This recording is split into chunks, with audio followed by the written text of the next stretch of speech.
మేడ్చల్ జిల్లా నాచారంలోని సాధన మానసిక దివ్యాంగుల సంస్థలో సీఎం రేవంత్ రెడ్డి పుట్టినరోజు వేడుకలను నిర్వహించారు.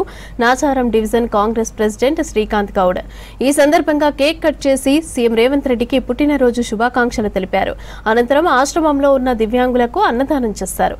సీఎం రేవంత్ రెడ్డి పేద ప్రజల కోసం ఎన్నో సంక్షేమ కార్యక్రమాలు ప్రవేశపెట్టారని తెలిపారు శ్రీకాంత్ గౌడ్.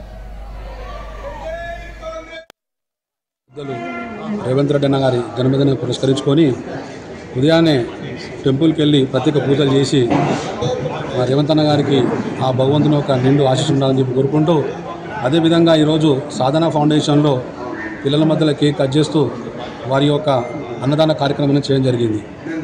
మరొకసారి మా నాచారం డివిజన్ తరఫు నుంచి రేవంత్ అన్న గారికి ప్రత్యేకమైన జన్మదిన శుభాకాంక్షలు తెలియజేస్తూ, మరి ఈరోజు మా ముఖ్యమంత్రి గారు ఎన్నో సంక్షేమ పథకాలు పేదల పట్ల చూపిస్తున్న ఈ యొక్క గౌరవాన్ని, అదేవిధంగా చెప్పుకుంటూ పోతే అనేక విషయాలు ఉన్నాయి కాబట్టి భగవంతుడు అతనికి ఇదే విధంగా నిన్నుని ధైర్యం ఇవ్వాలని చెప్పి మరొకసారి దేవుని ప్రార్థిస్తూ, అదేవిధంగా ఇవాళ చూసుకుంటే ఇవాళ గత 10 ఏళ్ల నుంచి ఇవన్నీ రేషన్ కార్డులే కావచ్చు, చెప్పుకుంటూ పోతే ఉద్యోగాలు కావచ్చు, ఇవాళ మా ప్రభుత్వం వచ్చిన తర్వాత 10 ఏళ్ల తర్వాత ప్రతి ఒక్కరికి రేషన్ కార్డు రావడం జరిగింది.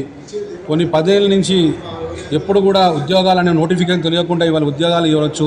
అదేవిధంగా 10 ఏళ్ళ నుంచి రైతులు పట్టించుకోకుండా ఒకటేసారి దేశంలో కనివిని ఎరగని ఒకటేసారి రుణమాఫీని రైతులకు చేయడం జరిగింది.